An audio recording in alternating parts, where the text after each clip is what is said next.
Oke, terima kasih atas pengantarnya. Halo, shalom, selamat pagi, Bapak Ibu, pengurus ASAK, Om Tante, orang tua ASAK, kakak pembimbing ASAK, teman-teman, adik-adik ASAK semuanya. Saya senang sekali kita bisa jumpa dan berkumpul secara daring di pagi Sabtu yang cerah dan membahagiakan ini ya. Saya nggak nyangka pesertanya akan banyak banget sampai 514 orang. Terima kasih atas antusiasnya dan terima kasih juga untuk panitia dan pihak penyelenggara yang telah mengadakan acara ini dan memberikan kesempatan untuk saya bisa sharing dan ngobrol-ngobrol santai hari ini. Semoga acara ini bisa membawa manfaat dan juga berkat. Sebelum memberikan sharing dan ngobrol santai, saya mohon izin untuk memperkenalkan diri dan juga profil saya. Saya Reksi Hernando Huta Barat, sarjana hukum. Saya alumni ASAK dari Paroki Stella Maris Pluit, kuliah di Binus University mengambil jurusan hukum bisnis. Saya lulus mendapatkan gelar sarjana hukum. Gelar ini tentunya diperoleh dengan penuh perjuangan. Gelar ini saya dapatkan tentunya berkat kemuliaan Tuhan dan juga utusan-utusan Tuhan pada tubuh ASAK yang memberikan beasiswa kuliah full kepada saya. Perlu digarisbawahi, saya dibiayai full oleh ASAK Stella Maris Pluit. Biaya kuliah saya itu dibiayai seluruhnya oleh ASAK Stella Maris Pluit tanpa terkecuali. Namun untuk bisa mendapatkan beasiswa full ini saya harus mempertahankan nilai saya atau IPK saya nggak boleh di bawah 3,7. Jadi kebayang bagaimana perjuangannya mempertahankan nilai tersebut, karena mungkin kalau IPK saya di bawah itu saya nggak bisa melanjutkan kuliah karena keterbatasan finansial. Meskipun demikian, puji Tuhan, haleluya, saya berhasil menyelesaikan perkuliahan saya di Binus University di setiap semester, dari semester 1 sampai dengan semester 8 dengan IPK di atas 3,7, serta puji Tuhan saya akhirnya dinyatakan lulus dengan IPK terakhir di angka 3,92. Berkat dan kemuliaan Tuhan karena saya diberikan kelancaran selama masa perkuliahan. Setelah saya lulus, benar yang diceritain Pak Agung, sebelumnya saya sebelum kuliah, jadi saya kuliahnya telat, lulus SMA saya kerja dulu sebagai teller di BCA, lanjut kuliah, saya senang ternyata ada ASAK dan saya bisa kuliah akhirnya. Dan setelah lulus saya lanjut kerja atau mendirikan kantor hukum Rex Advisor Law Firm sebagai corporate lawyer. Ini adalah kantor yang saya dirikan bersama senior-senior. Sejak saya kuliah masih berjalan hingga saat ini, beroperasi menangani perkara litigasi dan juga non-litigasi. Pada kesempatan hari ini, saya mau sharing dan juga ngobrol sama teman-teman semua tentang jurusan hukum. Sesuai kapasitas saya baru pernah kuliah jurusan hukum, jadi saya akan bercerita tentang jurusan hukum. Mungkin di sini ada yang masih bimbang mau kuliah jurusan apa, atau takut salah jurusan, atau mungkin sempat kepikiran kayaknya masuk hukum menarik juga nih, karena lihat-lihat lawyer yang ada di TV, dan namun masih ragu. Saya akan kasih tahu helikopter view-nya ya. Harapannya jadi teman-teman yang hadir ini menemukan jurusan kuliah sebelum lulus SMA, memberikan gambaran tentang jurusan hukum tuh kayak gimana sih sebenarnya, dan membantu teman-teman untuk mendapatkan keyakinan terhadap jurusan kuliah yang akan diambil. Salah satu jurusan hukum yang akan dibahas sama saya hari ini. Oke, mungkin bisa minta tolong ditampilkan ya, Bro Ray. Oke. Saya ada slide-nya.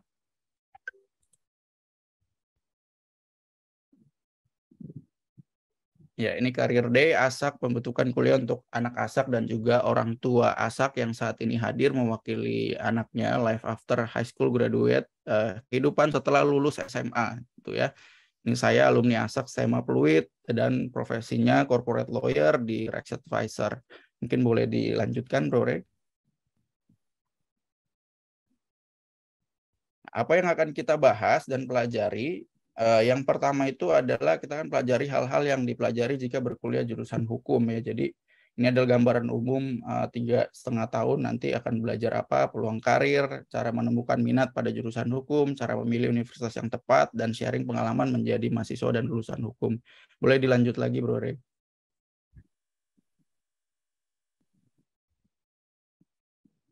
Ya, ini topik yang pertama, apa sih yang dipelajari kalau kita masuk atau jadi mahasiswa hukum gitu ya. Mungkin orang yang nggak tertarik sama jurusan hukum juga penasaran nih, orang hukum kuliahnya belajar apa sih kok kalau ini suka debat, terus kemudian rata-rata ngomongnya kencang-kencang gitu. Apakah diajarin pada saat kuliah gitu. Oke, untuk ngasih gambaran ketika kita mengambil jurusan hukum, kira-kira yang dipelajari 3 tahun sampai 4 tahun di semester awal biasanya kita akan belajar pengantar hukum, teori-teori hukum, asas-asas, kurang lebih belajar tentang mengapa hukum ada, apa manfaatnya, bagaimana hukum di Indonesia tuh bisa lahir, sejarah hukum, pengertian-pengertian, istilah-istilah dalam hukum, asas-asas sistem hukum di Indonesia bagaimana, filsafat hukum, dan lain-lain. Ini masih dasar banget, teori banget. Kemudian kita masuk ke kolom kedua di semester 3, 4, 5, 6. Biasanya udah mulai masuk ke bidang dalam ilmu hukum ya. Dari yang umum ke khusus. Kalian akan mempelajari hukum perdata, hukum pidana, hukum tata usaha negara, hukum bisnis, hukum korporasi, ketenaga kerjaan, hukum waris, investasi, perlindungan konsumen, perdata internasional, perbankan, hukum cyber ya. Sekarang udah ada hukum cyber, kita akan belajar hukum cyber di sana.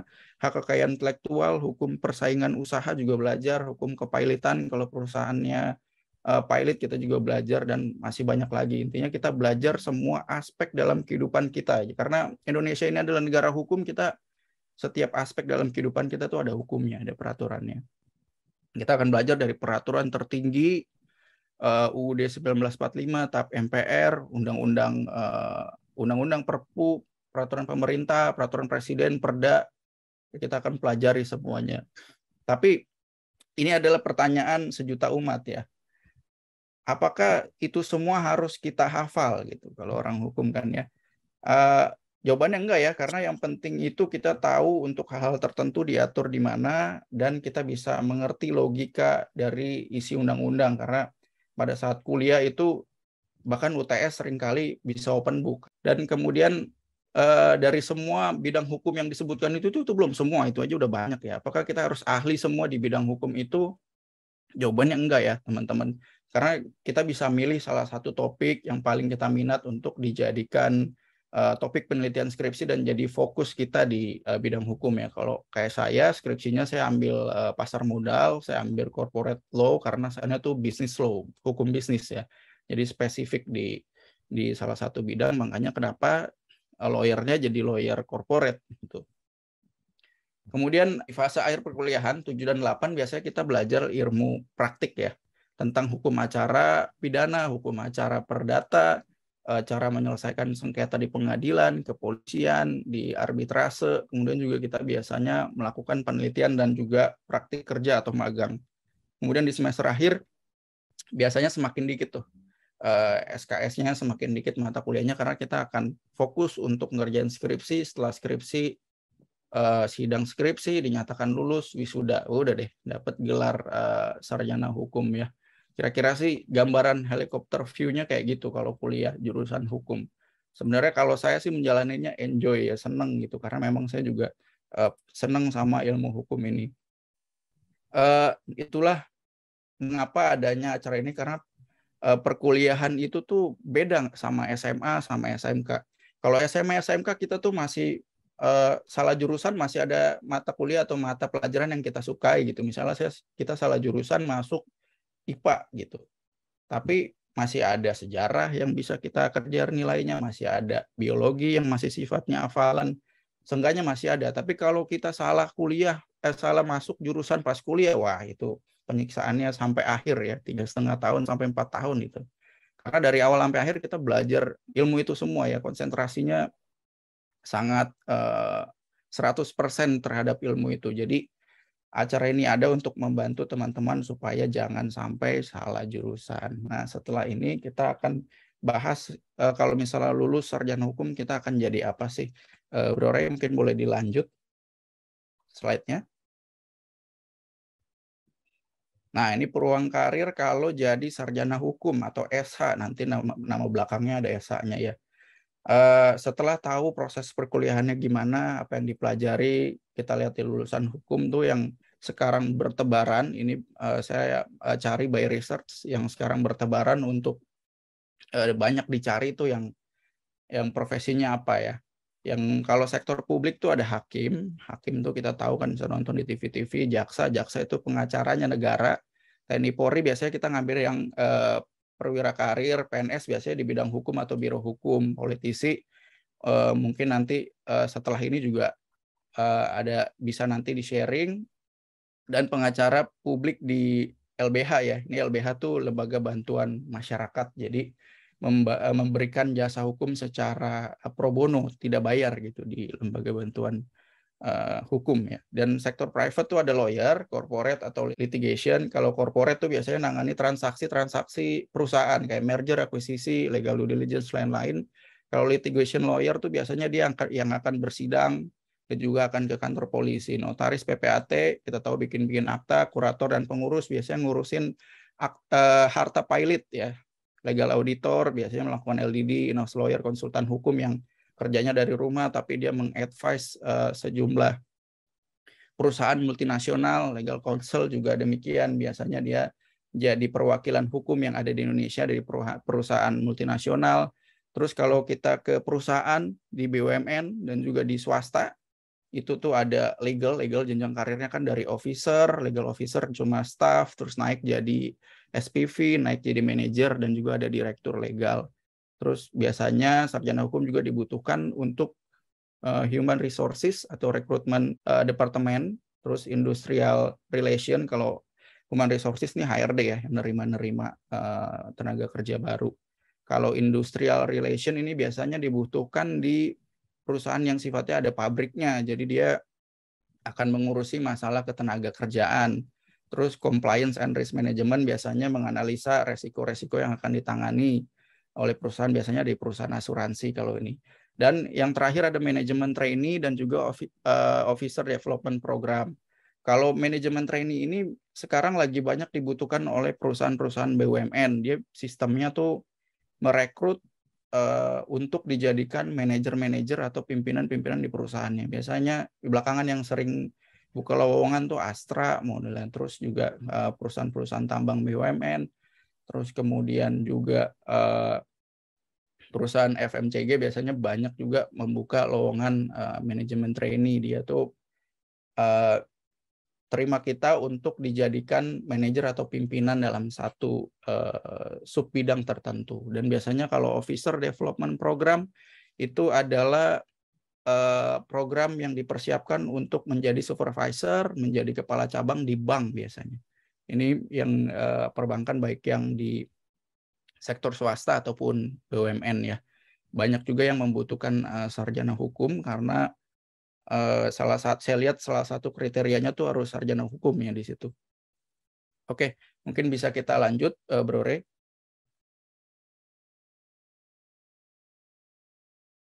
Oke, ini yang selanjutnya adalah gimana sih caranya menentukan minat jurusan hukum. Ini sengaja saya hanya tulis slide-nya, kata-katanya sedikit supaya jangan yang dicatat tuh jangan ininya ya, jangan slide aja, tapi apa yang kita diskusin, apa yang kita obrolin supaya lebih melekat gitu.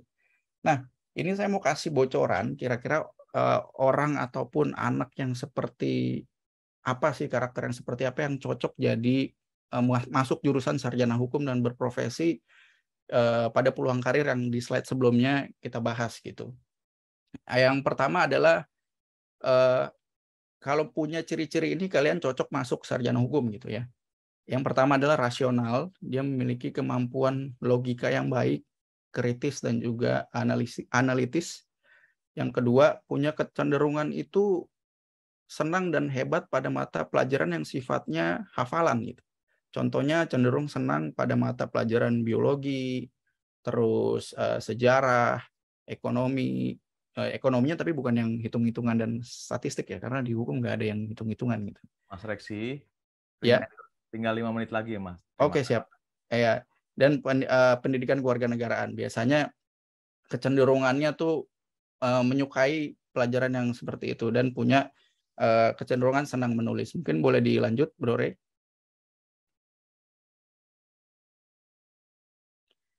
Nah, ini penting banget cara menentukan universitas, karena cara kita menentukan universitas menentukan kesuksesan kita dalam kuliah ya. Cara pertama, tentukan cita-cita kalian mau jadi apa dari profesi yang itu. Kemudian cari kampus yang alumninya banyak di situ. Nah, itu penting. Dan kedua, tentukan lokasi kampus. Kalau kita punya keterbatasan, saya pun merasakan karena saya anak ASAK, punya keterbatasan secara finansial, tidak perlu memaksakan untuk kuliah di luar Jakarta, Depok, Tangerang, atau Bekasi gitu. Karena kosnya nanti akan besar, nanti akan kesulitan sendiri. Tiga, perhatikan akreditasi kampus, karena penting harus mendapatkan kampus yang akreditasinya A, jangan sampai B, karena kebanyakan di lowongan kerja tuh harus A. Jadi supaya kalian bisa lebih gampang cari pekerjaannya. Yang keempat, pelajari profil alumninya. Kalau kalian ingin berprofesi sebagai lawyer atau ingin berprofesi sebagai PNS, hakim, pelajari mana yang kira-kira alumninya banyak menjadi profesi yang kalian inginkan. Kalian bisa masuk ke kampus itu gitu. Dan kelima, ketahui sistem kampusnya, gimana penilaiannya. Waktu saya di BINUS, nilai A itu bisa didapatkan 85 sampai 89 udah A, A-min ya. Kalau 90 sampai 100 itu udah A plus gitu. Tapi ada kampus juga yang A itu harus 90 sampai 100. Nah, itu kan menyulitkan kita untuk mendapatkan nilai dan IPK yang bagus untuk dapat beasiswa full di ASAK gitu. Kemudian karena kita anak ASAK, jadi kita juga harus riset juga mana kampus yang kerjasama sama ASAK dan juga bagaimana perlakuan kampus tersebut terhadap anak ASAK. Karena perlakuan tiap kampus beda-beda. Semakin nyaman itu akan semakin baik untuk kalian.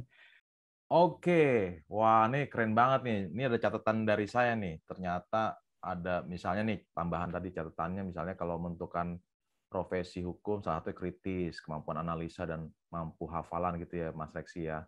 Ya, Kemudian cenderung kayak gitu. betul tentukan profesi seperti apa, cari kampus yang mungkin alumni banyak yang sesuai dengan profesi yang didukung gitu ya Mas.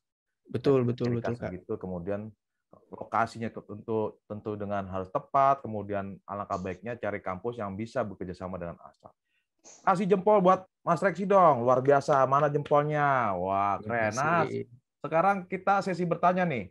Ayo teman-teman, walaupun teman-teman istilahnya gini, walaupun teman-teman mungkin bukan di bagian hukum atau mungkin bagian hukum, silakan tanya. Kira-kira perjuangannya gimana nih? Pertanyaan mungkin kayak gitu. Kira-kira struggle-nya Mas Reksi seperti apa? Kemudian apapun teman-teman atau enggak Mas Reksi udah punya pacar belum?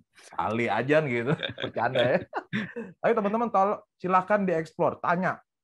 Mumpung ada pakar hukumnya di sini, mumpung teman-teman Mas Reksi punya pengalaman, apalagi teman-teman sangat berhubungan nih karena beliau adalah alumni ASAK. Ayo, bisa lewat chatting, silahkan. Mungkin Kak Agung bisa dibantu dipilihkan pertanyaannya ini. Nah, ini ada pertanyaan nih, mumpung nih. Oh, boleh, silakan, silakan. Kak, untuk gambaran magang di bagian hukum seperti apa nih, Kak? Wah, ini keren nih. Mungkin pertanyaan satu dulu kali ya. Boleh, boleh. Silakan Mas Reksi.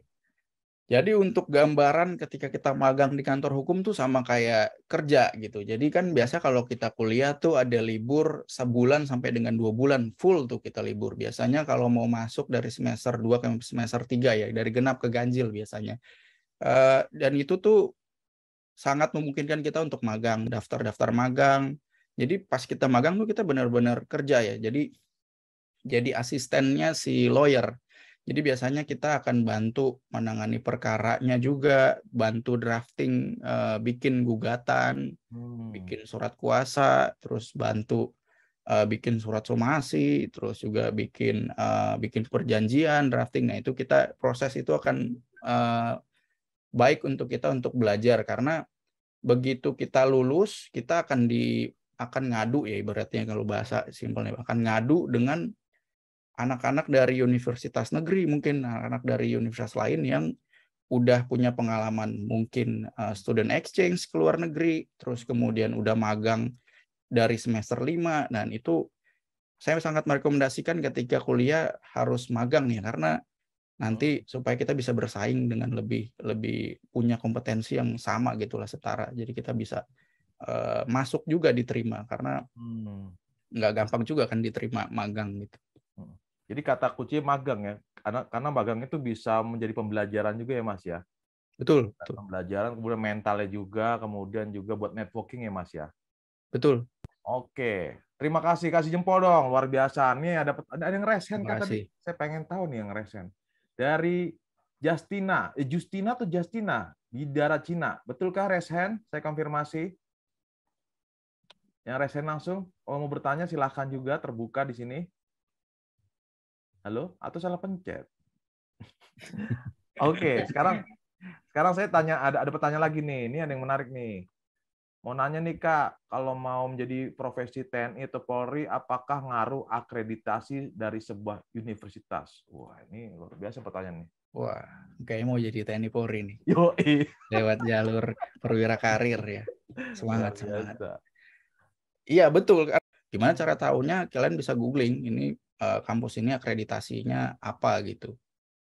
Jadi kalau misalnya saya lihat rata-rata hampir semua lowongan kerjaan tuh tulis, mungkin dia nggak spesifik tulis bahwa harus A gitu ya, tapi ternama dia bilang. Kalau ternama tuh udah pasti harusnya A gitu. Jadi itu sangat wajib banget sih kalau saya saranin ya, jangan sampai yang di B. Tapi kalau misalnya mau ambil yang B, pastikan bahwa dalam prosesnya dia akan menjadi A gitu. Karena waktu saya masuk BINUS itu akreditasinya masih B, tapi saya tahu bahwa ini lagi proses untuk jadi A. Jadi pas saya lulus udah A gitu. Karena yang penting yang di ijazahnya. Oke, jadi kata kuncinya memang pengaruh ya di kampus ya. Wajib A akreditasi kampusnya. Oke, terima kasih. Nah, berikutnya nih. Kak Agung. Ya. Kak Agung. Siapa nih? Ada yang mengulik saya nih pertanyaan. Ada yang bertanya. Kak, silakan. Saya mau nanya nih. Isi nanya ya. Kalau kliennya yang bersalah, tetap kakak bela. Ya, oke. Boleh langsung saya jawab, Pak Agung? Ya, silakan. Saya lagi ngeluding mau duluan Mas Reksi. Ini ya. Saya udah dengar duluan, udah masuk duluan. Oke, silakan. Dari makasih Kak pertanyaannya. Jadi kalau kita jadi lawyer itu dia mau bersalah atau enggak tetap wajib kita bela, tapi yang kita bela itu adalah haknya. Bukan membenarkan perbuatannya. Jadi bukan berarti kita membela dia supaya yang tadinya salah jadi nggak bersalah gitu ya. Ya kita juga nggak mungkin sampai hati membiarkan pelaku pidana berkeliaran gitu. Tapi yang kita bela adalah perbuatannya ini, hukumnya ini ya hukumnya sama, porsinya segini yang sebagaimana tertulis. Jangan sampai diperlakukan yang nggak baik atau mungkin didapat hukuman yang lebih berat dari seharusnya. Ya itu yang kita bela. Haknya dia sebagai warga negara yang kita bela. Bukan perbuatannya kita bela sampai yang tadinya salah dan terbukti salah jadi benar dan dibebaskan. Itu. Oke, jadi tetap dibela ya, tinggal yang penting kata kunci haknya itu ya Mas Reksi ya. Yes. Terdengarkah suara saya Mas Reksi? Ya. Untuk dapat beasiswa fullnya atau bisa masuk BINUS-nya? Dua-duanya Mas, gimana? Dua-duanya. Ya. Jadi untuk bisa masuk BINUS itu kita kita cari juga ya jurusan-jurusan yang bisa dimasukin anak asak untuk kerjasama karena nggak semua jurusan bisa masuk. Jadi kebetulan hukum tuh masuk dan kerjasama. Dan kemudian kita ikut tesnya aja, tes masuknya gitu. Udah biasanya tuh kalau anak asak dapat perlakuan, saya bilang sih perlakuan khusus ya, karena kita nggak perlu bayar formulir, biaya BP3 dikurangin gitu. Makanya kenapa saya pilih BINUS dan juga dia tuh dekat dari rumah saya, jadi nggak terlalu cost untuk transportasinya. Jadi untuk bisa masuk BINUS ya tes seperti biasa, reguler, dan untuk dapat beasiswa full itu syaratnya setelah masuk kuliah IPK-nya harus di atas 3,7 baru bisa dapat beasiswa full. Itu aja sih sebenarnya. Jadi makanya kenapa dikasih tips cara milih universitasnya supaya kita lebih gampang tadi cari nilainya gitu, supaya bisa dapetin beasiswa fullnya. Karena itu sangat membantu banget kalau kita bisa dibiayain full kan ya. Oke, berarti pertama IP-nya, kemudian kampus yang bekerja sama dengan ASAK ya Mas ya. Betul. Nah, pertanyaan terakhir Mas, kalau mau jadi hakim, step atau langkahnya gimana sih? Dan tantangannya apa? Wah, menarik nih Mas. Jadi hakim. Kalau mau jadi hakim tuh ada pendaftaran hakim, sekolah calon hakim ya. Jadi nanti kayak semacam penerimaan TNI Polri sama juga kayak gitu. Nanti daftar, terus tes segala macam gitu. Paling kendalanya itu kalau jadi hakim yang bikin orang mikir-mikir lagi adalah dia tuh nggak ditempatin satu tempat dalam waktu yang lama. Misalnya setahun 2 tahun di Papua, setahun 2 tahun di Kalimantan gitu. Kenapa dia nggak lama-lama? Karena takutnya dia udah banyak kenalan dan jadinya korupsi kolusi gitu. Jadi banyak yang indikasi korupsi. Jadi dipindah-pindahin terus. Dan itu untuk sebagian orang nggak mau, nggak nyaman karena 2 tahun sekali harus pindah kan, apalagi udah nanti ada rencana berkeluarga, terus apalagi ada keluarganya di Jakarta atau tempat tinggalnya yang nggak bisa ditinggal gitu dan lain sebagainya. Dan mungkin untuk ini ya, karena ini pertanyaan terakhir ya Pak Agung ya, mungkin saya terakhir. kasih statement, closing statement ya, bahwa gini, kebanyakan orang itu berpikir bahwa ketika mau masuk jurusan, memilih jurusan, memikir bahwa jurusan mana ya yang lowongan kerjanya banyak, yang lagi dibutuhin sekarang, jurusan apa ya gitu. Nah kalau kita mau milih jurusan, jangan mikir kayak gitu.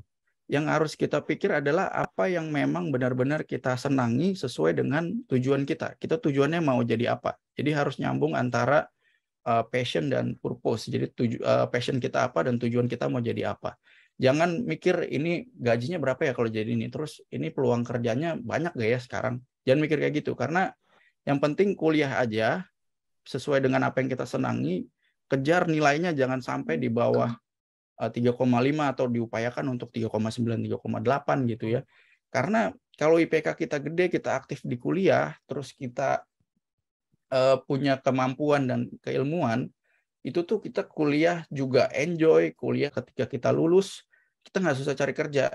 Karena saya ini sharing pengalaman pribadi, ketika saya belum lulus tuh saya udah malah ditawarin pekerjaan gitu.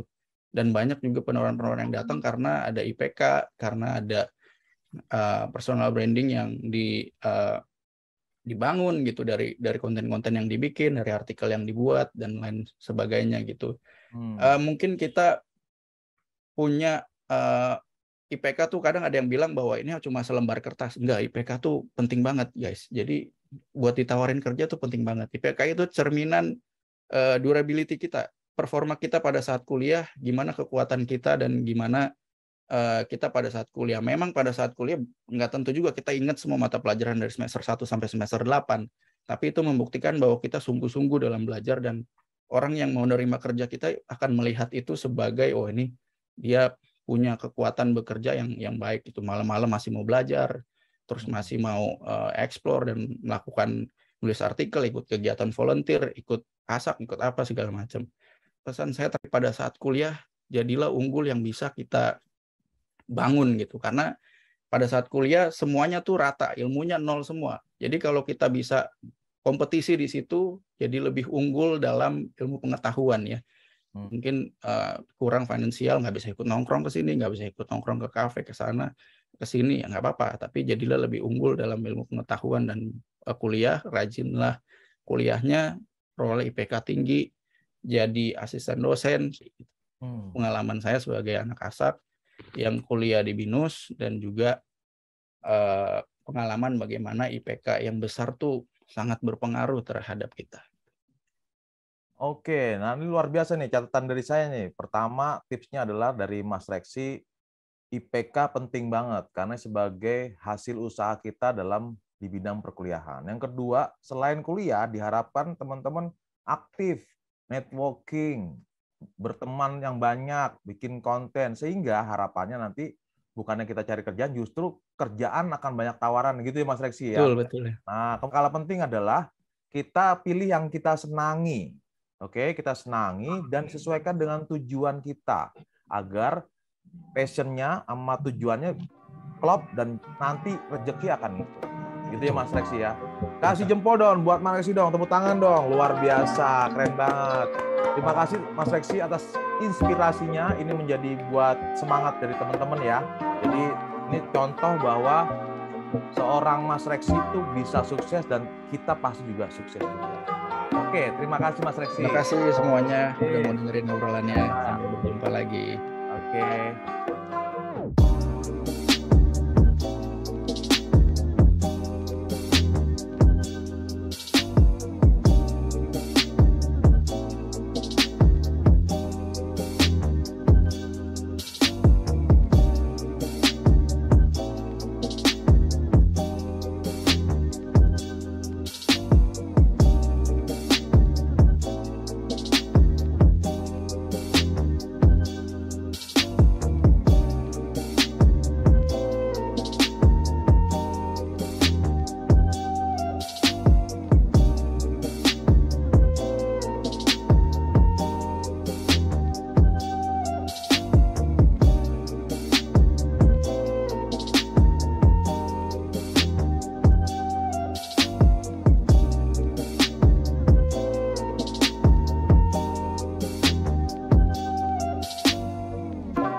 Oke, terima kasih atas pengantarnya. Halo, shalom, selamat pagi Bapak Ibu, pengurus ASAK, Om Tante, orang tua ASAK, kakak pembimbing ASAK, teman-teman, adik-adik ASAK semuanya. Saya senang sekali kita bisa jumpa dan berkumpul secara daring di pagi Sabtu yang cerah dan membahagiakan ini ya. Saya nggak nyangka pesertanya akan banyak banget sampai 514 orang. Terima kasih atas antusiasnya dan terima kasih juga untuk panitia dan pihak penyelenggara yang telah mengadakan acara ini dan memberikan kesempatan untuk saya bisa sharing dan ngobrol-ngobrol santai hari ini. Semoga acara ini bisa membawa manfaat dan juga berkat. Sebelum memberikan sharing dan ngobrol santai, saya mohon izin untuk memperkenalkan diri dan juga profil saya. Saya Reksi Hernando Huta Barat, sarjana hukum. Saya alumni ASAK dari Paroki Stella Maris Pluit, kuliah di Binus University mengambil jurusan hukum bisnis. Saya lulus, mendapatkan gelar sarjana hukum. Gelar ini tentunya diperoleh dengan penuh perjuangan. Nah, gelar ini saya dapatkan tentunya berkat kemuliaan Tuhan dan juga utusan-utusan Tuhan pada tubuh ASAK yang memberikan beasiswa kuliah full kepada saya. Perlu digarisbawahi, saya dibiayai full oleh ASAK Stella Maris Pluit.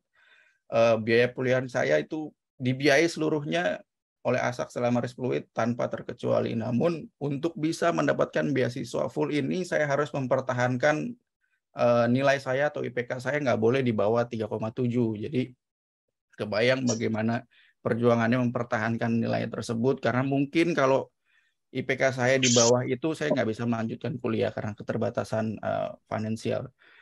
Meskipun demikian, puji Tuhan, haleluya, saya berhasil menyelesaikan perkuliahan saya di Binus University di setiap semester, dari semester 1 sampai dengan semester 8 dengan IPK di atas 3,7, serta puji Tuhan saya akhirnya dinyatakan lulus dengan IPK terakhir di angka 3,92. Berkat dan kemuliaan Tuhan karena saya diberikan kelancaran selama masa perkuliahan. Setelah saya lulus, benar yang diceritain Pak Agung, sebelumnya saya sebelum kuliah, jadi saya kuliahnya telat, lulus SMA, saya kerja dulu sebagai teller di BCA, lanjut kuliah, saya senang ternyata ada ASAK dan saya bisa kuliah akhirnya, dan setelah lulus saya lanjut kerja atau mendirikan kantor hukum Rex Advisor Law Firm sebagai corporate lawyer. Ini adalah kantor yang saya dirikan bersama senior-senior. Sejak saya kuliah masih berjalan hingga saat ini, beroperasi menangani perkara litigasi dan juga non-litigasi. Pada kesempatan hari ini, saya mau sharing dan juga ngobrol sama teman-teman semua tentang jurusan hukum. Sesuai kapasitas saya baru pernah kuliah jurusan hukum, jadi saya akan bercerita tentang jurusan hukum. Mungkin di sini ada yang masih bimbang mau kuliah jurusan apa, atau takut salah jurusan, atau mungkin sempat kepikiran kayaknya masuk hukum menarik juga nih karena lihat-lihat lawyer yang ada di TV, dan namun masih ragu. Saya akan kasih tahu helikopter view-nya ya. Harapannya jadi teman-teman yang hadir ini menemukan jurusan kuliah sebelum lulus SMA, memberikan gambaran tentang jurusan hukum tuh kayak gimana sih sebenarnya, dan membantu teman-teman untuk mendapatkan keyakinan terhadap jurusan kuliah yang akan diambil. Salah satu jurusan hukum yang akan dibahas sama saya hari ini. Oke, mungkin bisa minta tolong ditampilkan ya, Bro Ray. Oke. Saya ada slide-nya.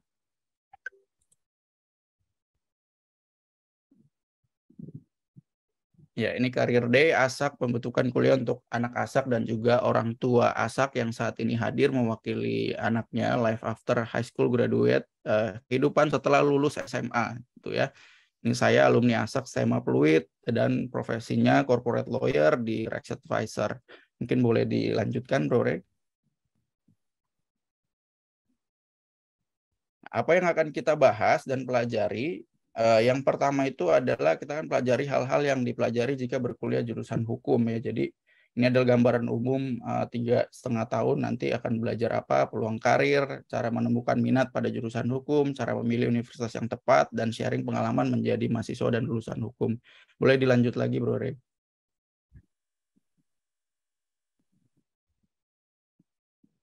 Ya, ini topik yang pertama, apa sih yang dipelajari kalau kita masuk atau jadi mahasiswa hukum gitu ya. Mungkin orang yang nggak tertarik sama jurusan hukum juga penasaran nih, orang hukum kuliahnya belajar apa sih kok kalau ini suka debat, terus kemudian rata-rata ngomongnya kencang-kencang gitu. Apakah diajarin pada saat kuliah gitu?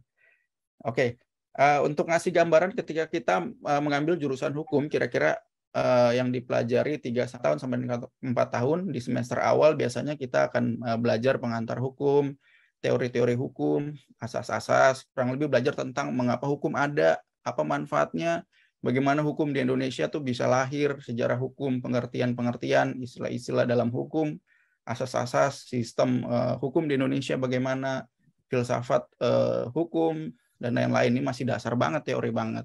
Kemudian kita masuk ke kolom kedua di semester 3, 4, 5, 6. Biasanya udah mulai masuk ke bidang dalam ilmu hukum ya. Dari yang umum ke khusus.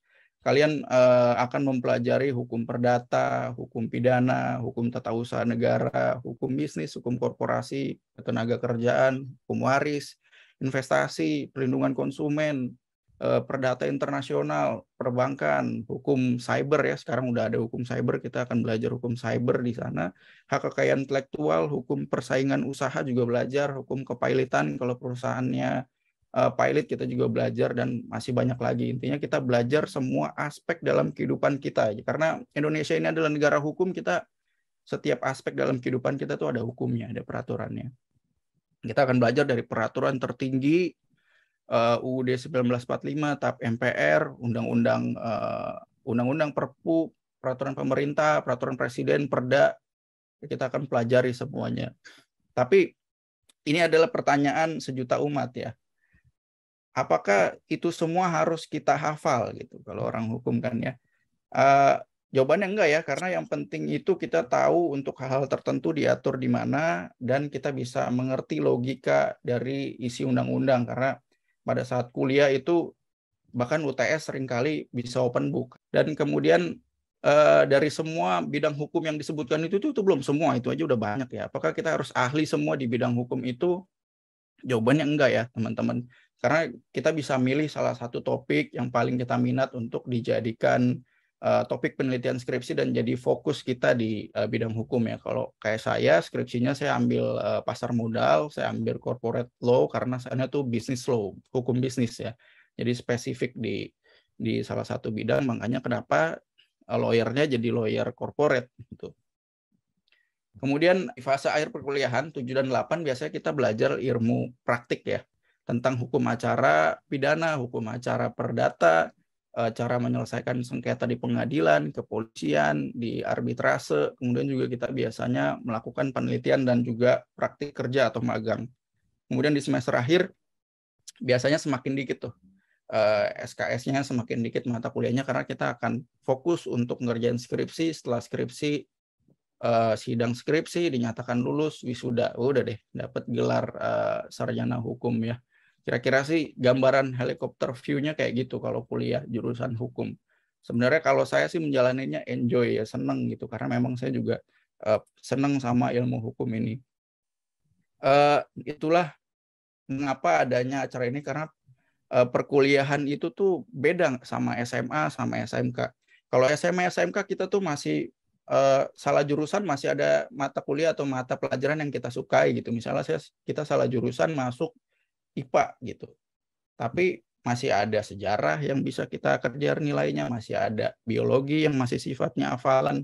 Seenggaknya masih ada. Tapi kalau kita salah kuliah, salah masuk jurusan pas kuliah, wah itu penyiksaannya sampai akhir ya, 3,5 tahun sampai 4 tahun itu.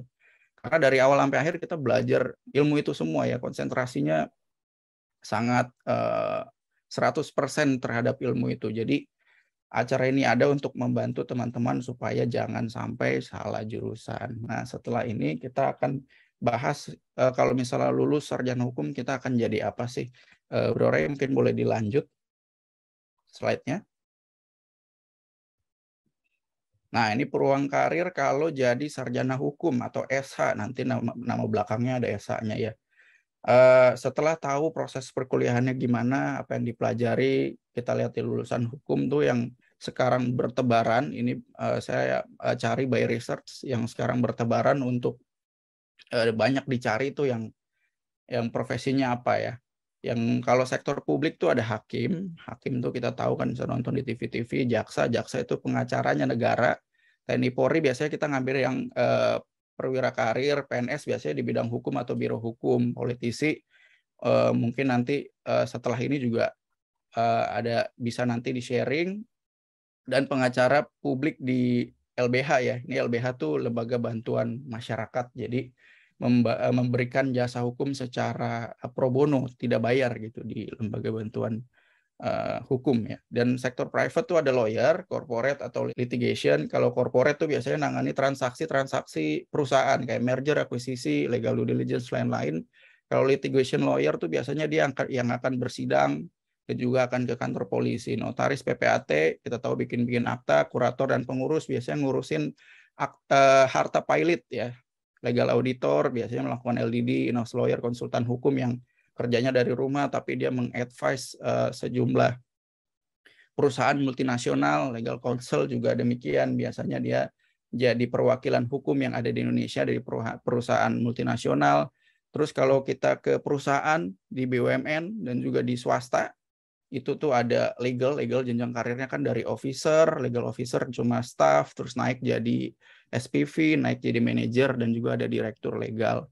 Terus biasanya sarjana hukum juga dibutuhkan untuk human resources atau rekrutmen departemen, terus industrial relation. Kalau human resources ini HRD ya, yang nerima tenaga kerja baru.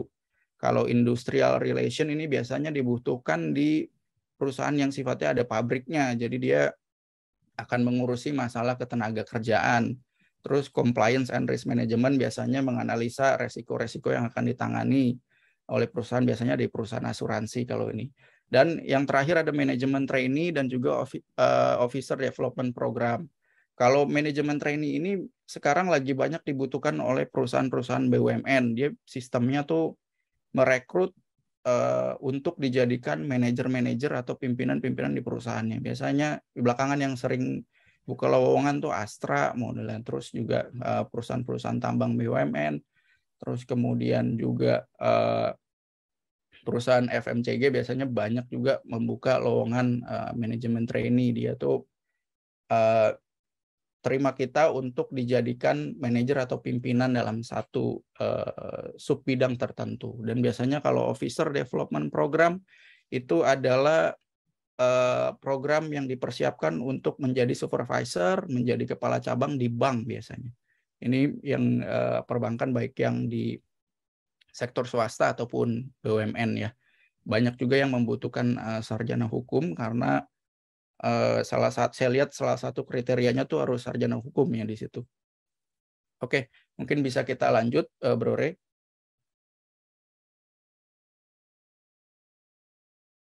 Oke, ini yang selanjutnya adalah gimana sih caranya menentukan minat jurusan hukum. Ini sengaja saya hanya tulis slide-nya, kata-katanya sedikit supaya jangan yang dicatat tuh jangan ininya ya, jangan slide aja, tapi apa yang kita diskusin, apa yang kita obrolin supaya lebih melekat gitu. Nah, ini saya mau kasih bocoran kira-kira orang ataupun anak yang seperti apa sih, karakter yang seperti apa yang cocok jadi masuk jurusan sarjana hukum dan berprofesi pada peluang karir yang di slide sebelumnya kita bahas gitu. Yang pertama adalah kalau punya ciri-ciri ini kalian cocok masuk sarjana hukum gitu ya. Yang pertama adalah rasional, dia memiliki kemampuan logika yang baik, kritis dan juga analitis. Yang kedua, punya kecenderungan itu senang dan hebat pada mata pelajaran yang sifatnya hafalan gitu. Contohnya cenderung senang pada mata pelajaran biologi, terus sejarah, ekonominya tapi bukan yang hitung-hitungan dan statistik ya, karena di hukum nggak ada yang hitung-hitungan gitu. Mas Reksi, ya. Tinggal 5 menit lagi ya Mas. Oke, siap. Ya. Dan pendidikan kewarganegaraan biasanya kecenderungannya tuh menyukai pelajaran yang seperti itu dan punya kecenderungan senang menulis. Mungkin boleh dilanjut, Bro Re.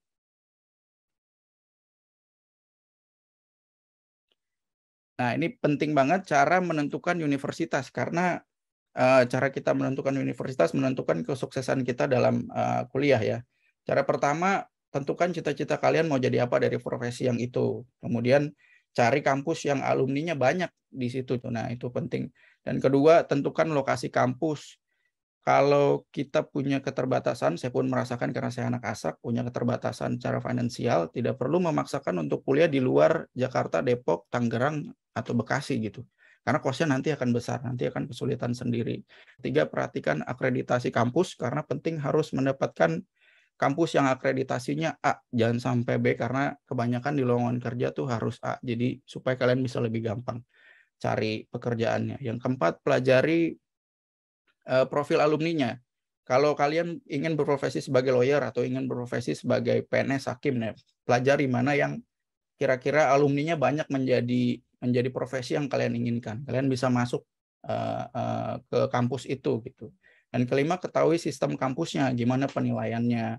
Waktu saya di BINUS, nilai A itu bisa didapatkan 85 sampai 89 udah A, A-min ya. Kalau 90 sampai 100 itu udah A+ gitu. Tapi ada kampus juga yang A itu harus 90 sampai 100. Nah, itu kan menyulitkan kita untuk mendapatkan nilai dan IPK yang bagus untuk dapat beasiswa full di ASAK gitu. Kemudian karena kita anak ASAK, jadi kita juga harus riset juga mana kampus yang kerjasama sama ASAK dan juga bagaimana perlakuan kampus tersebut terhadap anak ASAK. Karena perlakuan tiap kampus beda-beda. Semakin nyaman itu akan semakin baik untuk kalian. Oke, wah ini keren banget nih. Ini ada catatan dari saya nih. Ternyata ada misalnya nih tambahan tadi catatannya, misalnya kalau menentukan profesi hukum salah satu kritis, kemampuan analisa dan mampu hafalan gitu ya, Mas Reksi ya. Ya. Kemudian cenderung kayak gitu. Betul, tentukan profesi seperti apa, cari kampus yang mungkin alumni banyak, yang sesuai dengan profesi yang didukung gitu ya, Mas.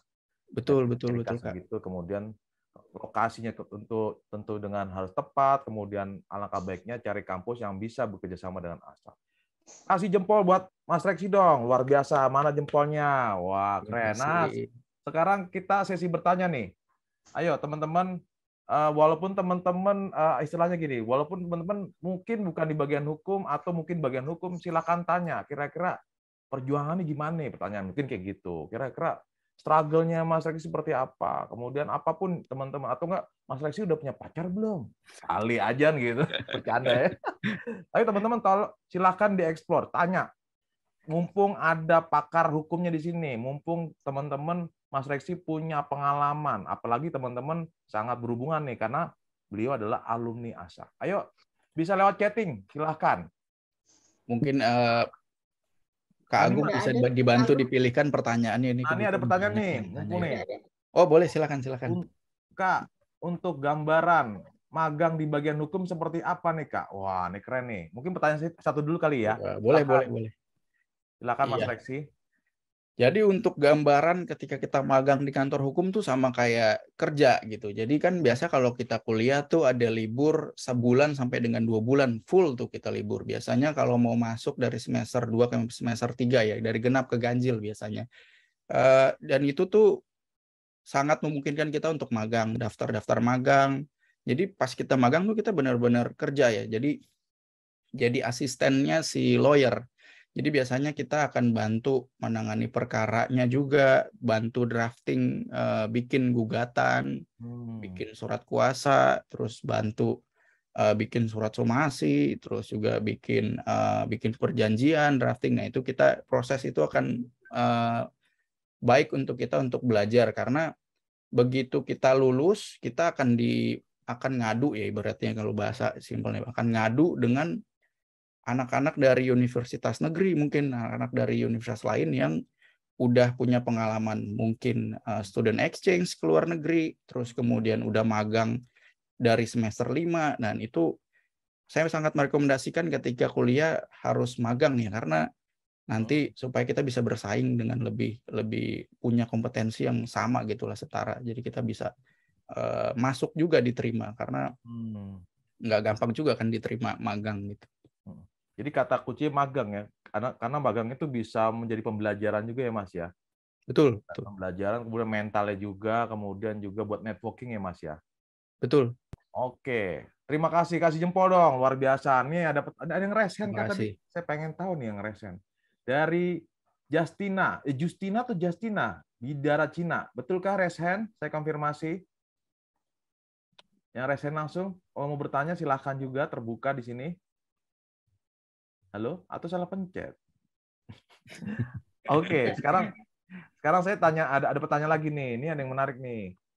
Mau nanya nih Kak, kalau mau menjadi profesi TNI atau Polri, apakah ngaruh akreditasi dari sebuah universitas? Wah, ini luar biasa pertanyaan nih. Wah, kayaknya mau jadi TNI Polri nih. Yoi. Lewat jalur perwira karir ya. Semangat. Iya betul. Gimana cara tahunya? Kalian bisa googling. Ini kampus ini akreditasinya apa gitu.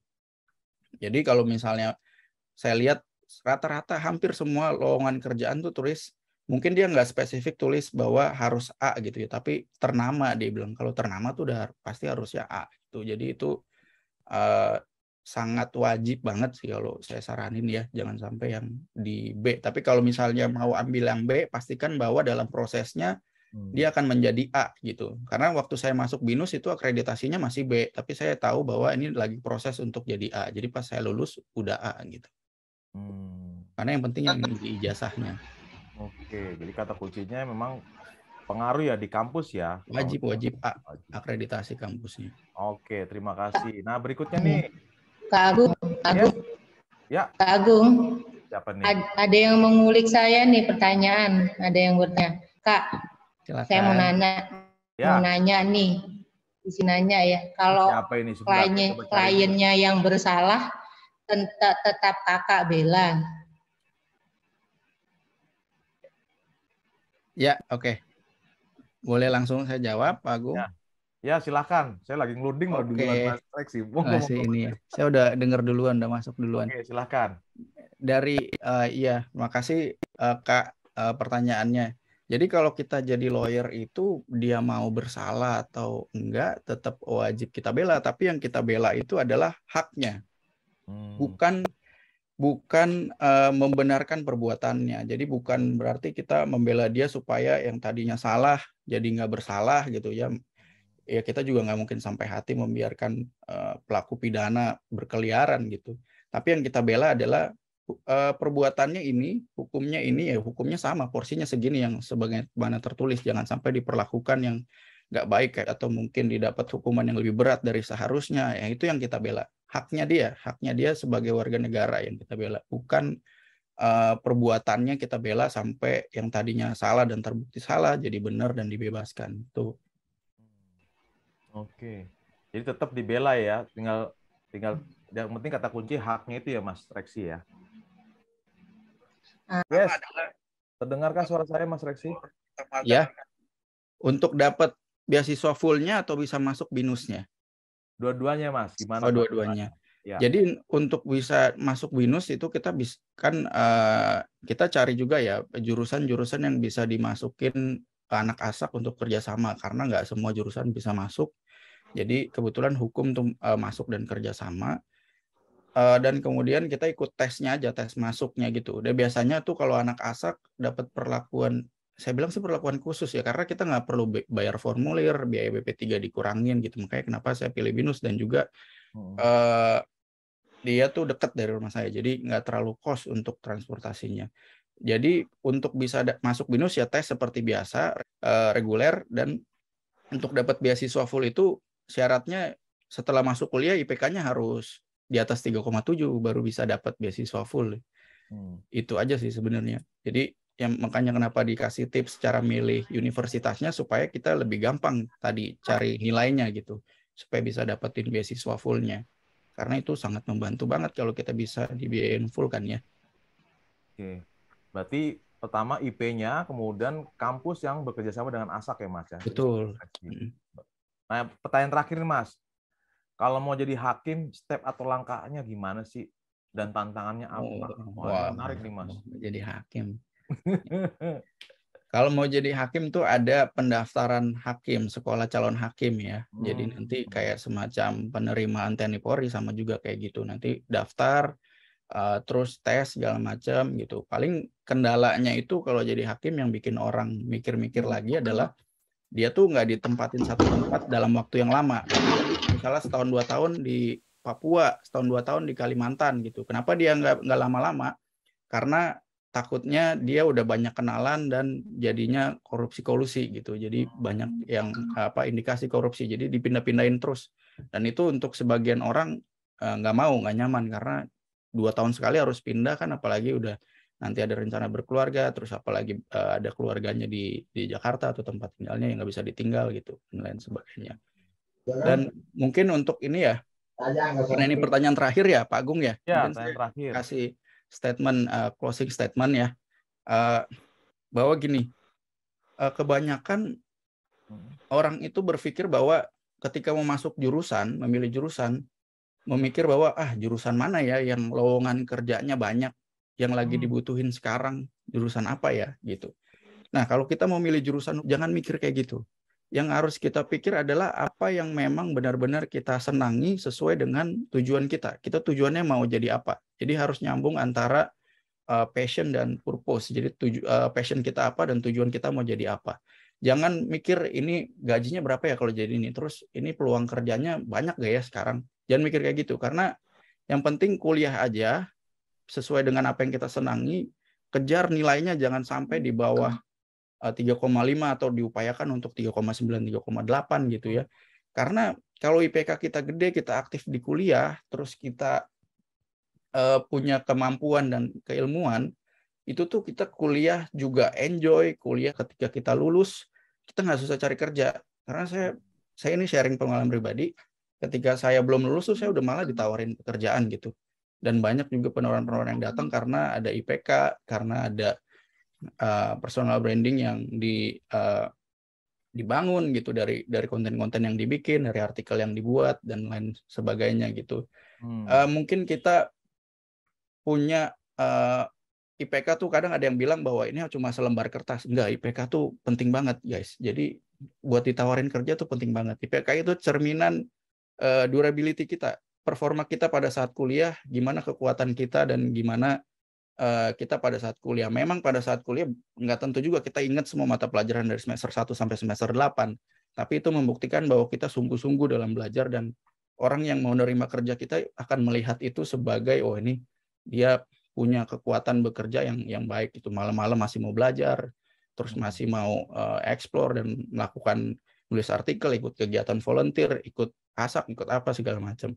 Pesan saya pada saat kuliah, jadilah unggul yang bisa kita bangun gitu, karena pada saat kuliah semuanya tuh rata, ilmunya nol semua. Jadi kalau kita bisa kompetisi di situ, jadi lebih unggul dalam ilmu pengetahuan ya. Mungkin kurang finansial, nggak bisa ikut nongkrong ke sini, nggak bisa ikut nongkrong ke kafe, ke sana, ke sini, ya nggak apa-apa. Tapi jadilah lebih unggul dalam ilmu pengetahuan dan kuliah, rajinlah kuliahnya, peroleh IPK tinggi, jadi asisten dosen. Pengalaman saya sebagai anak ASAP yang kuliah di BINUS dan juga pengalaman bagaimana IPK yang besar tuh sangat berpengaruh terhadap kita. Oke, nah ini luar biasa nih catatan dari saya nih. Pertama tipsnya adalah dari Mas Reksi, IPK penting banget karena sebagai hasil usaha kita di bidang perkuliahan. Yang kedua, selain kuliah diharapkan teman-teman aktif, networking, berteman yang banyak, bikin konten, sehingga harapannya nanti bukannya kita cari kerjaan, justru kerjaan akan banyak tawaran gitu ya Mas Reksi ya. Betul. Nah, yang penting adalah kita pilih yang kita senangi. Oke, kita senangi dan sesuaikan dengan tujuan kita agar passionnya sama tujuannya klop dan nanti rezeki akan itu. Gitu ya Mas Reksi ya. Kasih jempol dong buat Mas Reksi dong, tepuk tangan dong. Luar biasa, keren banget. Terima kasih Mas Reksi atas inspirasinya. Ini menjadi buat semangat dari teman-teman ya. Jadi ini contoh bahwa seorang Mas Reksi itu bisa sukses dan kita pasti juga sukses juga. Oke, terima kasih Mas Reksi. Terima kasih semuanya udah mau dengerin obrolannya. Sampai berjumpa lagi. Oke.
Oke, terima kasih atas pengantarnya.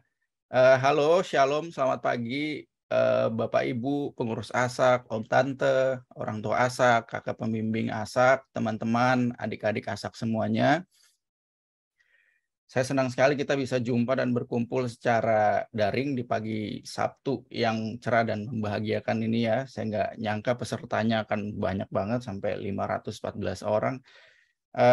Terima kasih atas antusiasnya dan terima kasih juga untuk panitia dan pihak penyelenggara yang telah mengadakan acara ini dan memberikan kesempatan untuk saya bisa sharing dan ngobrol-ngobrol santai hari ini. Semoga acara ini bisa membawa manfaat dan juga berkat. Sebelum memberikan sharing dan ngobrol santai, saya mohon izin untuk memperkenalkan diri dan juga profil saya. Saya Reksi Hernando Huta Barat, sarjana hukum. Saya alumni ASAK dari Paroki Stella Maris Pluit, kuliah di Binus University mengambil jurusan hukum bisnis. Saya lulus, mendapatkan gelar sarjana hukum.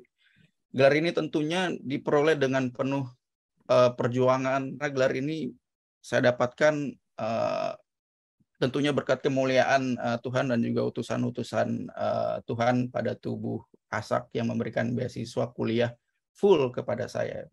Perlu digarisbawahi, saya dibiayai full oleh ASAK Stella Maris Pluit. Biaya kuliah saya itu dibiayai seluruhnya oleh ASAK Stella Maris Pluit tanpa terkecuali. Namun untuk bisa mendapatkan beasiswa full ini, saya harus mempertahankan nilai saya atau IPK saya nggak boleh di bawah 3,7. Jadi kebayang bagaimana perjuangannya mempertahankan nilai tersebut, karena mungkin kalau IPK saya di bawah itu saya nggak bisa melanjutkan kuliah karena keterbatasan finansial.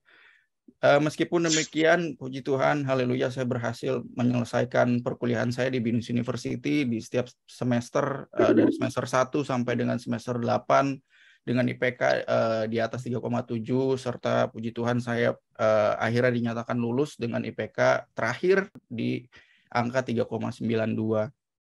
Berkat dan kemuliaan Tuhan karena saya diberikan kelancaran selama masa perkuliahan.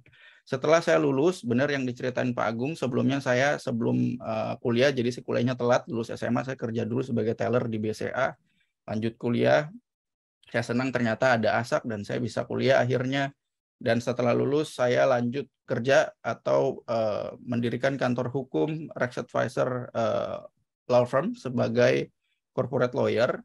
Ini adalah kantor yang saya dirikan bersama senior-senior. Sejak saya kuliah masih berjalan hingga saat ini, beroperasi menangani perkara litigasi dan juga non-litigasi. Pada kesempatan hari ini, saya mau sharing dan juga ngobrol sama teman-teman semua tentang jurusan hukum. Sesuai kapasitas saya baru pernah kuliah jurusan hukum, jadi saya akan bercerita tentang jurusan hukum. Mungkin di sini ada yang masih bimbang mau kuliah jurusan apa, atau takut salah jurusan, atau mungkin sempat kepikiran kayaknya masuk hukum menarik juga nih, karena lihat-lihat lawyer yang ada di TV, dan namun masih ragu. Saya akan kasih tahu helikopter view-nya ya.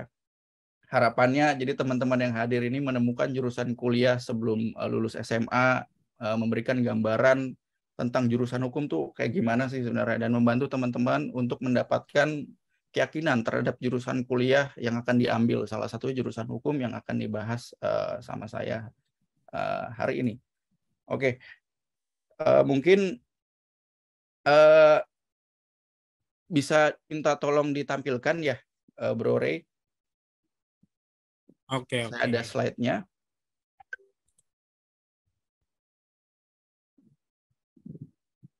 Ya, ini Career Day ASAK, pembentukan kuliah untuk anak ASAK dan juga orang tua ASAK yang saat ini hadir mewakili anaknya, life after high school graduate, kehidupan setelah lulus SMA gitu ya. Ini saya alumni ASAK Stella Pluit dan profesinya corporate lawyer di Rex Advisor. Mungkin boleh dilanjutkan, Bro Rey. Apa yang akan kita bahas dan pelajari? Yang pertama itu adalah kita akan pelajari hal-hal yang dipelajari jika berkuliah jurusan hukum ya. Jadi ini adalah gambaran umum 3,5 tahun nanti akan belajar apa, peluang karir, cara menemukan minat pada jurusan hukum, cara memilih universitas yang tepat, dan sharing pengalaman menjadi mahasiswa dan lulusan hukum. Boleh dilanjut lagi, Bro Rey.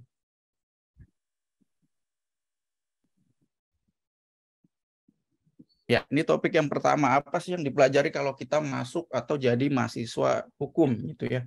Mungkin orang yang nggak tertarik sama jurusan hukum juga penasaran nih, orang hukum kuliahnya belajar apa sih kok kalau ini suka debat, terus kemudian rata-rata ngomongnya kencang-kencang gitu. Apakah diajarin pada saat kuliah gitu. Oke, untuk ngasih gambaran ketika kita mengambil jurusan hukum, kira-kira yang dipelajari 3 tahun sampai 4 tahun. Di semester awal biasanya kita akan belajar pengantar hukum, teori-teori hukum, asas-asas, kurang lebih belajar tentang mengapa hukum ada, apa manfaatnya, bagaimana hukum di Indonesia tuh bisa lahir, sejarah hukum, pengertian-pengertian, istilah-istilah dalam hukum, asas-asas sistem hukum di Indonesia bagaimana, filsafat hukum, dan lain-lain. Ini masih dasar banget, teori banget. Kemudian kita masuk ke kolom kedua di semester 3, 4, 5, 6. Biasanya udah mulai masuk ke bidang dalam ilmu hukum ya. Dari yang umum ke khusus. Kalian akan mempelajari hukum perdata, hukum pidana, hukum tata usaha negara, hukum bisnis, hukum korporasi, ketenaga kerjaan, hukum waris, investasi, perlindungan konsumen, perdata internasional, perbankan, hukum cyber ya. Sekarang udah ada hukum cyber, kita akan belajar hukum cyber di sana. Hak kekayaan intelektual, hukum persaingan usaha juga belajar, hukum kepailitan kalau perusahaannya pilot kita juga belajar, dan masih banyak lagi. Intinya kita belajar semua aspek dalam kehidupan kita. Karena Indonesia ini adalah negara hukum, kita setiap aspek dalam kehidupan kita tuh ada hukumnya, ada peraturannya. Kita akan belajar dari peraturan tertinggi, UUD 1945, TAP MPR, Undang-Undang Perpu, peraturan pemerintah, peraturan presiden, perda. Kita akan pelajari semuanya. Tapi ini adalah pertanyaan sejuta umat ya. Apakah itu semua harus kita hafal gitu kalau orang hukum kan ya?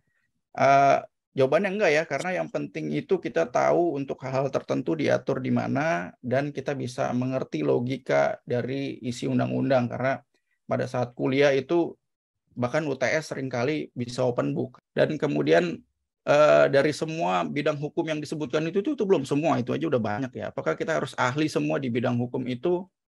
Jawabannya enggak ya teman-teman. Karena kita bisa milih salah satu topik yang paling kita minat untuk dijadikan topik penelitian skripsi dan jadi fokus kita di bidang hukum ya. Kalau kayak saya, skripsinya saya ambil pasar modal, saya ambil corporate law karena saya tuh business law, hukum bisnis ya. Jadi spesifik di salah satu bidang, makanya kenapa lawyernya jadi lawyer corporate gitu.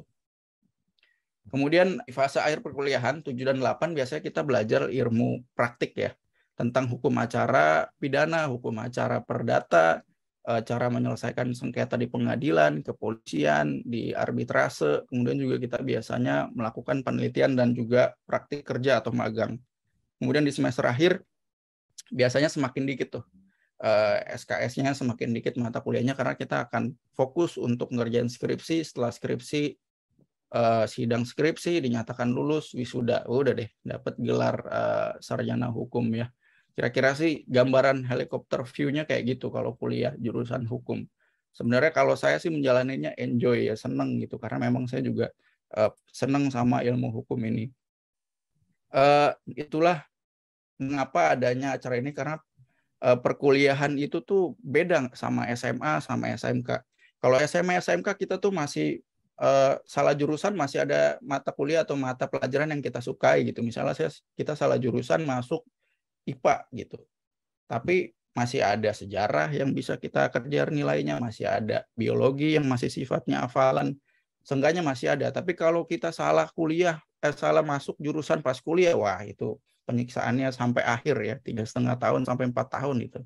Karena dari awal sampai akhir kita belajar ilmu itu semua ya, konsentrasinya sangat 100% terhadap ilmu itu. Jadi acara ini ada untuk membantu teman-teman supaya jangan sampai salah jurusan. Nah, setelah ini kita akan bahas kalau misalnya lulus sarjana hukum kita akan jadi apa sih?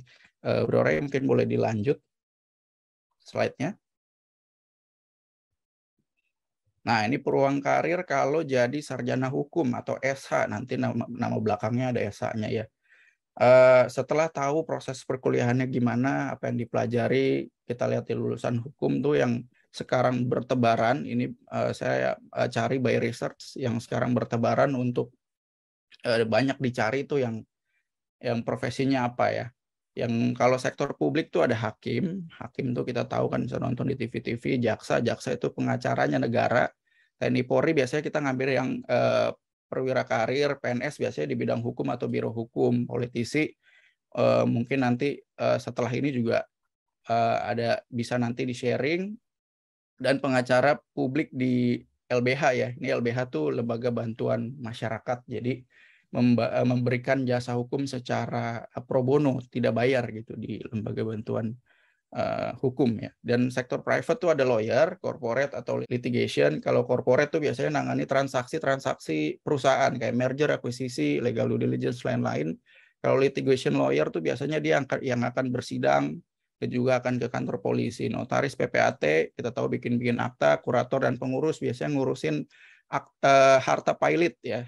Legal auditor biasanya melakukan LDD, in-house lawyer, konsultan hukum yang kerjanya dari rumah tapi dia mengadvise sejumlah perusahaan multinasional. Legal counsel juga demikian, biasanya dia jadi perwakilan hukum yang ada di Indonesia dari perusahaan multinasional.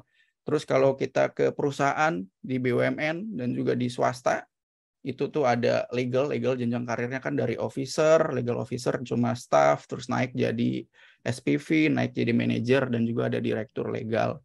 Terus biasanya sarjana hukum juga dibutuhkan untuk human resources atau rekrutmen departemen, terus industrial relation. Kalau human resources ini HRD ya, nerima tenaga kerja baru. Kalau industrial relation ini biasanya dibutuhkan di perusahaan yang sifatnya ada pabriknya, jadi dia akan mengurusi masalah ketenaga kerjaan.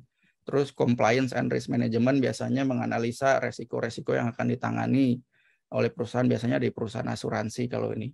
Dan yang terakhir ada manajemen trainee dan juga officer development program.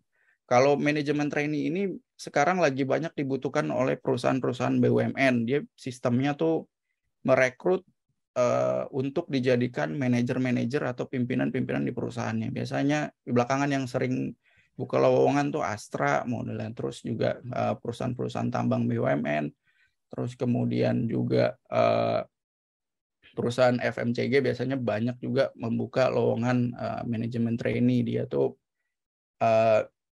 terima kita untuk dijadikan manajer atau pimpinan dalam satu sub bidang tertentu. Dan biasanya kalau officer development program itu adalah program yang dipersiapkan untuk menjadi supervisor, menjadi kepala cabang di bank biasanya.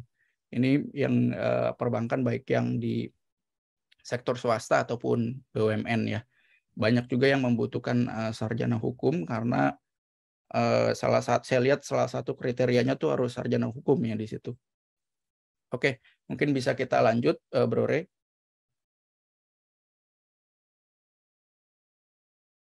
Oke, ini yang selanjutnya adalah gimana sih caranya menentukan minat jurusan hukum. Ini sengaja saya hanya tulis slide-nya, kata-katanya sedikit supaya jangan yang dicatat tuh jangan ininya ya, jangan slide aja, tapi apa yang kita diskusin, apa yang kita obrolin supaya lebih melekat gitu. Nah, ini saya mau kasih bocoran kira-kira orang ataupun anak yang seperti apa sih, karakter yang seperti apa yang cocok jadi masuk jurusan sarjana hukum dan berprofesi pada peluang karir yang di slide sebelumnya kita bahas gitu. Yang pertama adalah kalau punya ciri-ciri ini kalian cocok masuk sarjana hukum gitu ya. Yang pertama adalah rasional, dia memiliki kemampuan logika yang baik, kritis dan juga analitis. Yang kedua, punya kecenderungan itu senang dan hebat pada mata pelajaran yang sifatnya hafalan gitu. Contohnya cenderung senang pada mata pelajaran biologi, terus sejarah, ekonomi. Ekonominya tapi bukan yang hitung-hitungan dan statistik ya, karena di hukum nggak ada yang hitung-hitungan gitu. Mas Reksi, ya. Tinggal 5 menit lagi ya Mas. Oke, siap. Ya. Dan pendidikan kewarganegaraan biasanya kecenderungannya tuh menyukai pelajaran yang seperti itu dan punya kecenderungan senang menulis. Mungkin boleh dilanjut, Bro Re.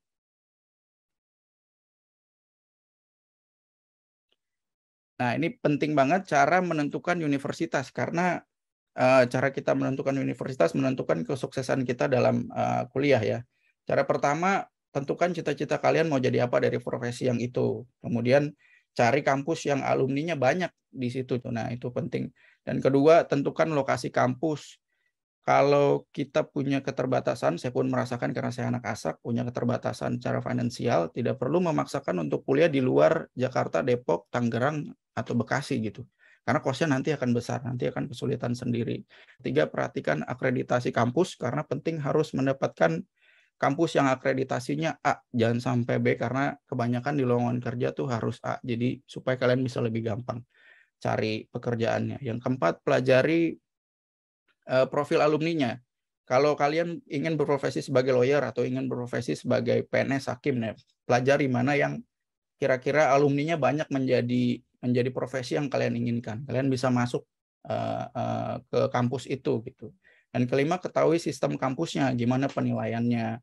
Waktu saya di BINUS, nilai A itu bisa didapatkan 85 sampai 89 udah A, A-min ya. Kalau 90 sampai 100 itu udah A+ gitu. Tapi ada kampus juga yang A itu harus 90 sampai 100. Nah, itu kan menyulitkan kita untuk mendapatkan nilai dan IPK yang bagus untuk dapat beasiswa full di ASAK gitu. Kemudian karena kita anak ASAK, jadi kita juga harus riset juga mana kampus yang kerjasama sama ASAK dan juga bagaimana perlakuan kampus tersebut terhadap anak ASAK. Karena perlakuan tiap kampus beda-beda. Semakin nyaman itu akan semakin baik untuk kalian. Oke, wah ini keren banget nih. Ini ada catatan dari saya nih. Ternyata ada misalnya nih tambahan tadi catatannya, misalnya kalau menentukan profesi hukum salah satu kritis, kemampuan analisa dan mampu hafalan gitu ya, Mas Reksi ya. Ya. Kemudian cenderung kayak gitu. Betul, tentukan profesi seperti apa, cari kampus yang mungkin alumni banyak yang sesuai dengan profesi yang didukung gitu ya, Mas.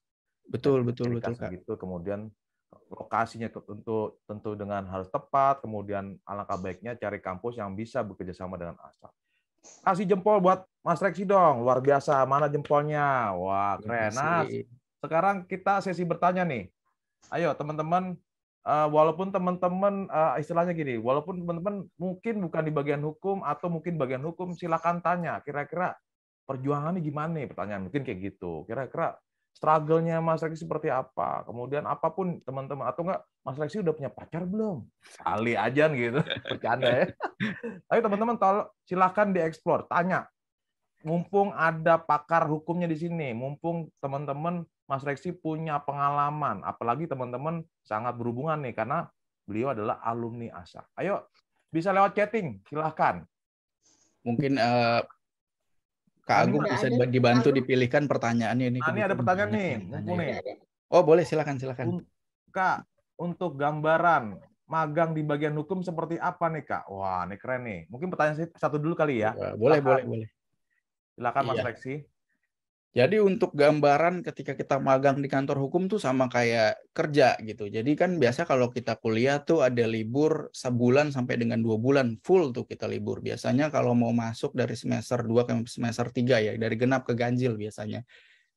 Dan itu tuh sangat memungkinkan kita untuk magang, daftar magang. Jadi pas kita magang tuh kita benar-benar kerja ya. Jadi asistennya si lawyer.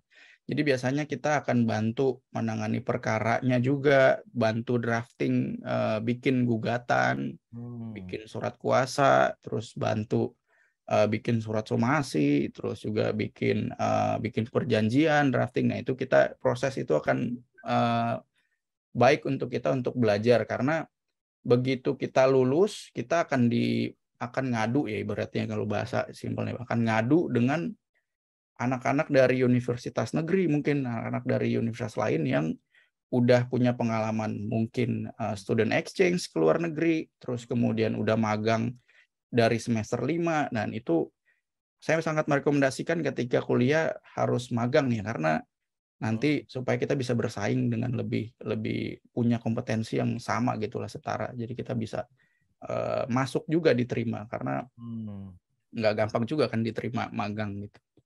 Jadi kata kunci magang ya, karena magang itu bisa menjadi pembelajaran juga ya Mas ya. Betul. Pembelajaran, kemudian mentalnya juga, kemudian juga buat networking ya Mas ya. Betul. Oke, terima kasih, kasih jempol dong, luar biasa. Nih ada yang resen kan tadi, saya pengen tahu nih yang resen. Dari Justina atau Justina? Bidara Cina. Betulkah Reshen? Saya konfirmasi. Yang Reshen langsung. Kalau mau bertanya silahkan juga, terbuka di sini. Halo? Atau salah pencet?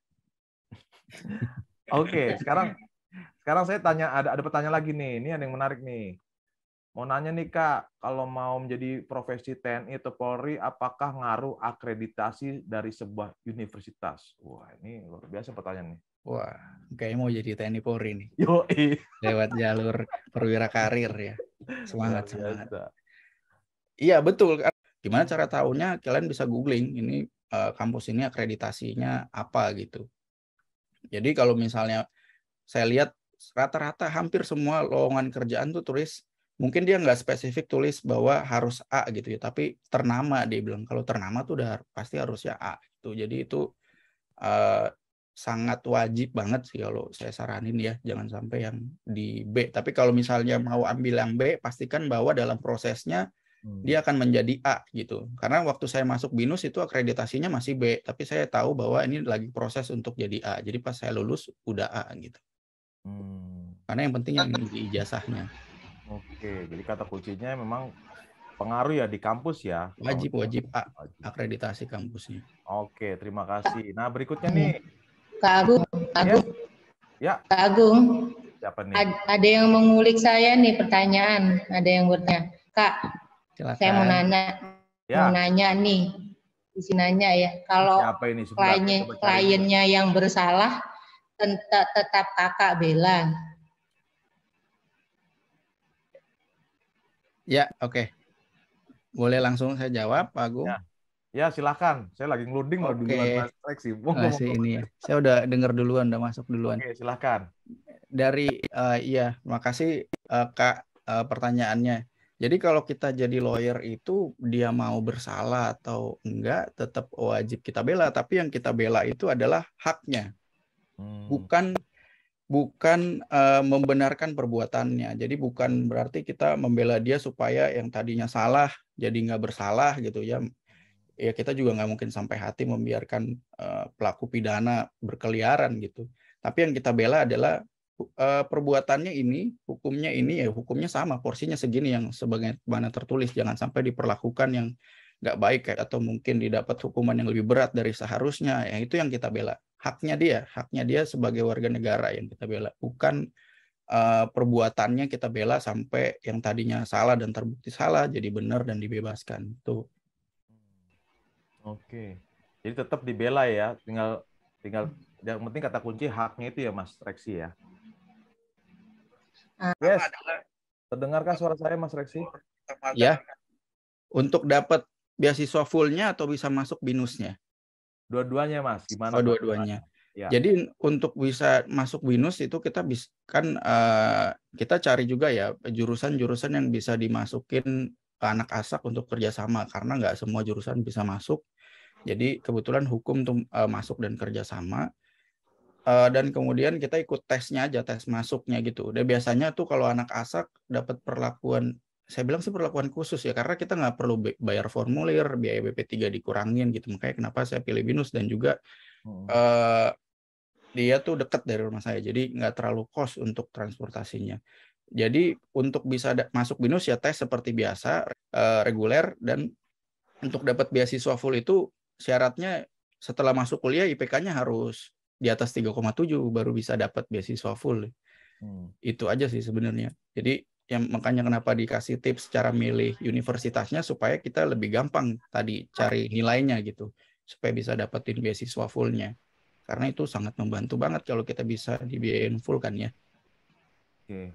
Berarti pertama IP-nya, kemudian kampus yang bekerja sama dengan ASAK ya Mas ya. Betul. Nah, pertanyaan terakhir nih Mas. Kalau mau jadi hakim, step atau langkahnya gimana sih? Dan tantangannya apa? Wah, menarik nih Mas. Jadi hakim.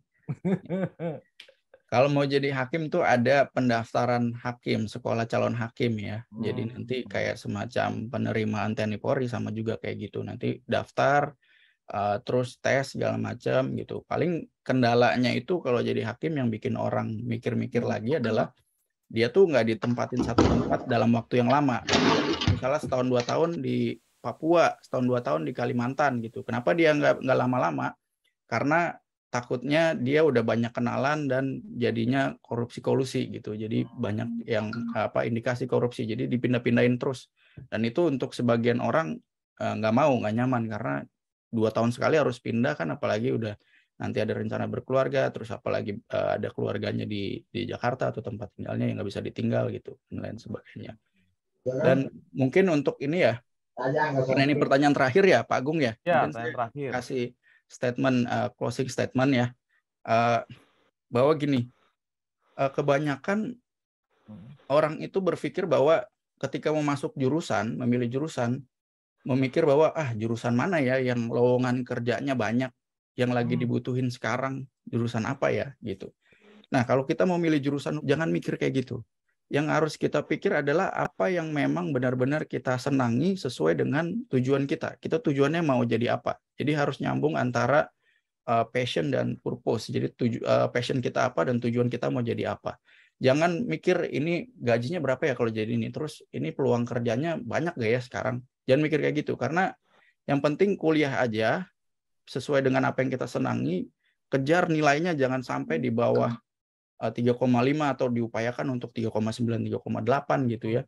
Karena kalau IPK kita gede, kita aktif di kuliah, terus kita punya kemampuan dan keilmuan, itu tuh kita kuliah juga enjoy, kuliah ketika kita lulus, kita nggak susah cari kerja. Karena saya ini sharing pengalaman pribadi, ketika saya belum lulus tuh saya udah malah ditawarin pekerjaan gitu. Dan banyak juga penawaran-penawaran yang datang karena ada IPK, karena ada personal branding yang dibangun gitu dari konten-konten yang dibikin, dari artikel yang dibuat dan lain sebagainya gitu. Mungkin kita punya IPK tuh kadang ada yang bilang bahwa ini cuma selembar kertas. Enggak, IPK tuh penting banget guys. Jadi buat ditawarin kerja tuh penting banget. IPK itu cerminan durability kita, performa kita pada saat kuliah, gimana kekuatan kita dan gimana kita pada saat kuliah. Memang pada saat kuliah nggak tentu juga kita ingat semua mata pelajaran dari semester 1 sampai semester 8. Tapi itu membuktikan bahwa kita sungguh-sungguh dalam belajar dan orang yang mau menerima kerja kita akan melihat itu sebagai ini dia punya kekuatan bekerja yang baik, itu malam-malam masih mau belajar, terus masih mau explore dan melakukan nulis artikel, ikut kegiatan volunteer, ikut ASAK, ikut apa segala macam. Pesan saya pada saat kuliah, jadilah unggul yang bisa kita bangun gitu, karena pada saat kuliah semuanya tuh rata, ilmunya nol semua. Jadi kalau kita bisa kompetisi di situ, jadi lebih unggul dalam ilmu pengetahuan ya. Mungkin kurang finansial, nggak bisa ikut nongkrong ke sini, nggak bisa ikut nongkrong ke kafe, ke sana, ke sini, ya nggak apa-apa. Tapi jadilah lebih unggul dalam ilmu pengetahuan dan kuliah, rajinlah kuliahnya, peroleh IPK tinggi, jadi asisten dosen. Pengalaman saya sebagai anak ASAK yang kuliah di BINUS dan juga pengalaman bagaimana IPK yang besar tuh sangat berpengaruh terhadap kita. Oke, nah ini luar biasa nih catatan dari saya nih. Pertama, tipsnya adalah dari Mas Reksi, IPK penting banget karena sebagai hasil usaha kita di bidang perkuliahan. Yang kedua, selain kuliah, diharapkan teman-teman aktif, networking, berteman yang banyak, bikin konten, sehingga harapannya nanti bukannya kita cari kerjaan, justru kerjaan akan banyak tawaran, gitu ya Mas Reksi ya? Betul. Nah, yang kalah penting adalah kita pilih yang kita senangi. Oke, kita senangi dan sesuaikan dengan tujuan kita agar passionnya sama tujuannya klop dan nanti rezeki akan ngikut. Gitu ya Mas Reksi ya. Kasih jempol dong buat Mas Reksi dong, tepuk tangan dong. Luar biasa, keren banget. Terima kasih Mas Reksi atas inspirasinya. Ini menjadi buat semangat dari teman-teman ya. Jadi ini contoh bahwa seorang Mas Reksi itu bisa sukses dan kita pasti juga sukses juga. Oke, terima kasih Mas Reksi. Terima kasih semuanya udah mau dengerin obrolannya. Sampai berjumpa lagi. Oke.